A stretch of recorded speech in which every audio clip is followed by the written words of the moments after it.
Bismillahirrahmanirrahim. Assalamualaikum warahmatullahi wabarakatuh. Alhamdulillah wassalatu wassalamu ala Rasulillah. Maba'ad, teman-teman yang semoga dirahmati Allah Subhanahu wa taala. Bicara tentang cingkrang atau menaikkan celana di atas mata kaki, mungkin ini sesuatu yang terlihat aneh di sebagian teman-teman kita, saudara-saudara kaum muslimin. Tidak sedikit juga teman-teman ya, banyak yang teman-teman kita dari kalangan Nahdlatul Ulama yang mencemooh sunnah Rasulullah SAW satu ini. Ada yang mengatakan katanya kebanjiran, ada yang mengatakan katanya kaum cingkrang, dan itu semua teman-teman ya termasuk kategori mencemooh sunnah Rasulullah SAW. Salah satunya teman-teman ya pernyataan dari Gus Bahauddin ini yang katanya sempat berdebat dengan ustadz dari Salafi atau yang dikatakan Wahabi. Di mana di saat itu ada ustadz dari Salafi yang bertanya tentang masalah cingkrang atau menaikkan celana di atas mata kaki. Namun di sini yang agak kurang mengenakan teman-teman ya. Ternyata Gus Baha ini tidak terima dengan pertanyaan dari Ustadz Salafi tersebut. Kenapa katanya di NU jamaahnya rata-rata tidak cingkrang atau masih isbal. Namun di sini Gus Baha katanya yang sempat berdebat dengan Ustadz Salafi tersebut menyangkal bahwa sunnah Rasulullah SAW bukanlah cingkrang saja. Dan di sini teman-teman ya, kita akan luruskan pendapat dari Gus Bahauddin ini. Seharusnya Gus Bahauddin ini tidak berpendapat demikian. Dan coba kita simak dulu pernyataan dari Gus Bahauddin ini yang katanya sempat berdebat dengan Ustadz Salafi tersebut. Makanya saya pernah debat, Pak Nabi itu cingkrang, kenapa orang-orang itu rata-rata tidak cingkrang? Saya bilang, Nabi itu hidupnya di Mekah, kenapa Anda hidup di Indonesia? Iya, Nabi itu hidupnya di Mekah. Terus saya tanya lagi, Nabi itu hafal Quran, kamu udah hafal? Saya hafal Quran. Kalau cingkrang gampang, karek ngetok kata saya. Iya, kalau ada sunnah Rasul, Nabi hafal Quran, enggak hafal kan? Berarti kalau ikut sunnah Rasul, hafal Quran. Jangan cingkrang tok, ya hafal apa? Ya sama poligami juga gitu yang tadi diceritakan Mas Natif itu. Nabi itu poligami setelah Khadijah meninggal. Apa mereka mau nunggu istri pertama meninggal? Kalau ingin persis loh, kalau ingin persis nunggu istri pertama meninggal. Iya. Tidak mau juga kan? Sebenarnya teman-teman ya, kalau masalah cingkrang atau menaikkan celana di atas mata kaki, jelas itu sunnah Rasulullah SAW.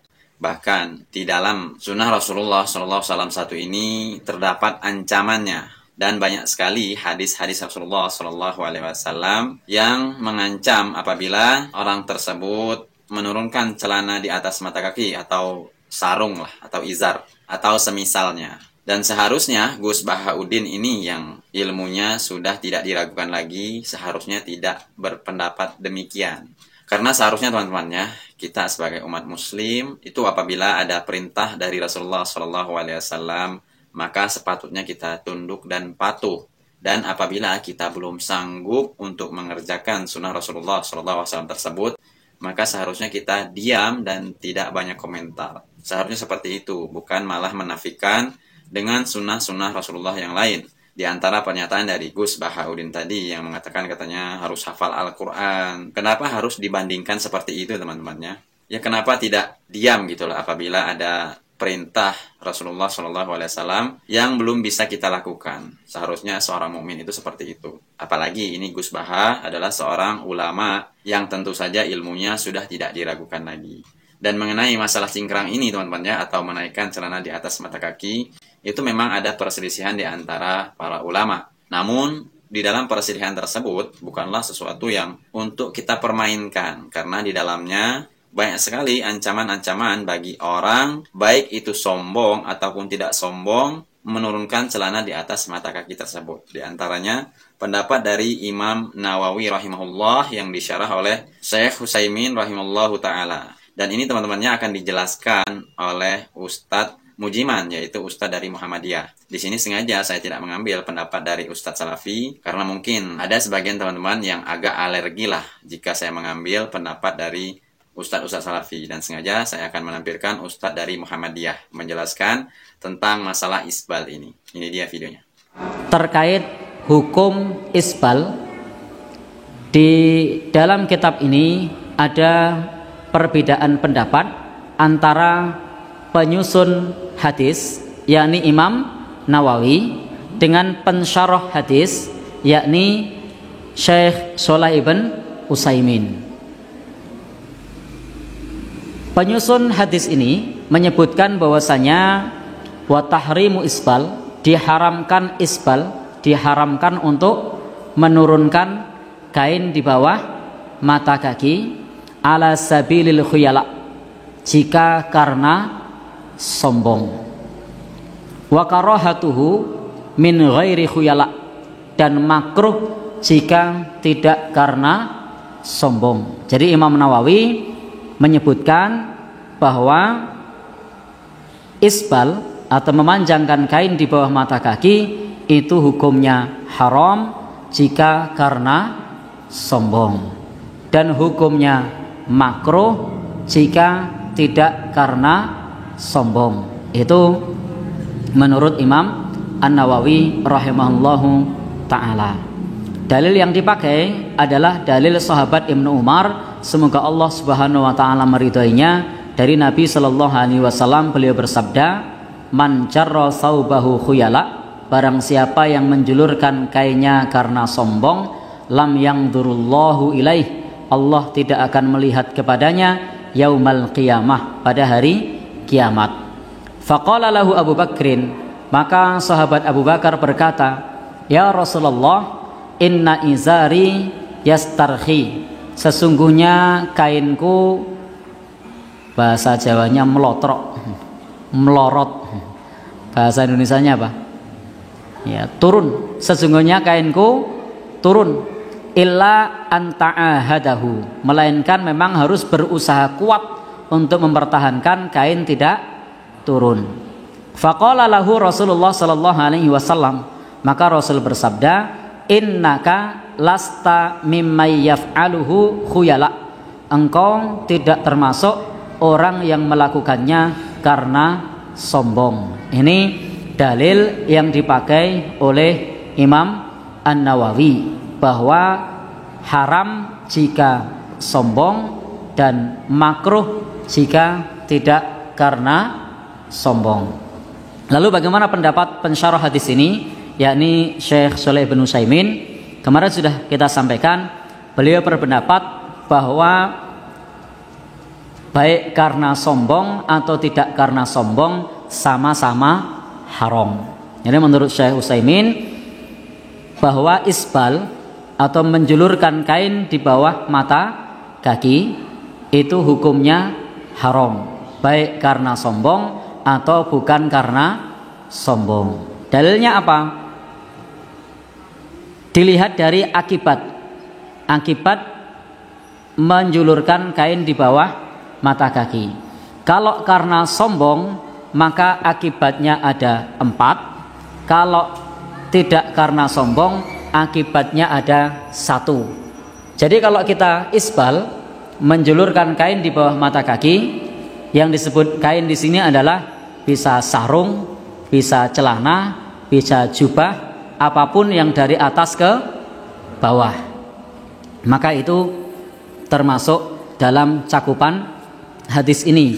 Maka jika izar kita bisa sarung atau celana atau jubah, jika kemudian menutupi mata kaki, menurut Syekh Shalih bin Utsaimin, itu kalau karena sombong, akibatnya atau dosanya ada 4. Apa itu? Yang pertama, dalam hadis Nabi Shallallahu Alaihi Wasallam disebutkan, dosanya adalah la yukallimuhumullahu yaumal qiyamah. Allah Subhanahu wa taala tidak mengajak bicara pada hari kiamat. Jadi tidak diajak bicara oleh Allah Subhanahu wa taala pada hari kiamat. Ini yang pertama. Lalu apa yang kedua? Yang kedua, wala yuzakkihim, tidak disucikan.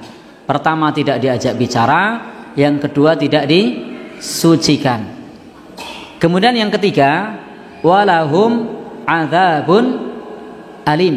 Nah, bagi mereka adalah siksa yang pedih. Kemudian yang keempat bagaimana? La yangdurullah, Allah tidak melihat kepada dirinya. Sehingga wawalladzi, bagi orang yang yajurru saubahu khuyala, menjulurkan kainnya karena sombong, maka Nabi menyebut 4 akibat, dan kita berlindung kepada Allah dari 4 akibat ini. Yang pertama, tidak diajak bicara oleh Allah pada hari kiamat. Yang kedua, tidak dilihat oleh Allah Subhanahu wa taala dengan pandangan rahmat, dan Allah Subhanahu wa taala tidak mensucikannya, dan bagi mereka adalah siksa yang pedih. Bagi mereka adalah siksa yang pedih. Lalu bagaimana kalau karena tidak sombong? Kalau karena sombong akibatnya 4. Nah, kalau tidak sombong akibatnya 1. Apa akibatnya? Nabi SAW bersabda, ma asfala minal ka'baini minal izari fafinnar. Jadi dalam hadis Nabi disebutkan, ma asfala minal ka'baini minal izari fafinnar. Apa yang berada di bawah mata kaki dari izar kita, dari kain kita, maka itu adalah bagian dari api neraka. Hadis ini riwayat Imam Bukhari. Sehingga berdasarkan kepada hadis ini, jika tidak sombong maka akibatnya 1, yakni yang berada di bawah mata kaki adalah bagian dari api neraka. Begitulah pemaparan dari pensyarah hadis ini, Syekh Shalih bin Utsaimin. Dan begitulah teman-teman ya, pendapat dari Imam Nawawi rahimahullah tadi yang disyarah oleh Syekh Utsaimin rahimahullah. Bagaimana ancaman-ancaman bagi orang yang melakukan musbil atau menurunkan celana di atas mata kaki. Itu ada 4 ancamannya teman-teman ya, apabila kita sombong. Dan apabila kita tidak sombong, maka ancamannya ada 1. Jadi bahaya teman-teman ya, apabila kita sengaja mengolok sunnah Rasulullah SAW, di antaranya cingkrang tersebut, yaitu menaikkan celana di atas mata kaki. Oke teman-teman ya, semoga video yang bermanfaat dan semoga menambah ilmu bagi kita, agar kita tidak bermudah-mudahan untuk mengolok-olok sunnah Rasulullah SAW, apalagi sampai membanding-bandingkan di antara sunnah-sunnah Rasulullah dengan yang satu dan dengan yang lainnya. Apabila kita belum sanggup untuk melakukan sunnah Rasulullah SAW tersebut, seharusnya kita diam dan merenungi diri. Kenapa kok kita belum sanggup untuk melakukan sunnah Rasulullah SAW tersebut? Apalagi kita sering menamakan kita ahlu sunnah wal jamaah. Tentu saja teman-temannya, apabila kita seorang ahlu sunnah, itu pasti jika ada sunnah Rasulullah SAW, sudah sepatutnya kita sami'na wa ato'na, mendengar dan taat. Semoga bermanfaat. Wassalamualaikum warahmatullahi wabarakatuh. Subhanakallahumma bihamdika asyhadu an la ilaha illa anta astaghfiruka wa atubu ilaik. Assalamualaikum warahmatullahi wabarakatuh.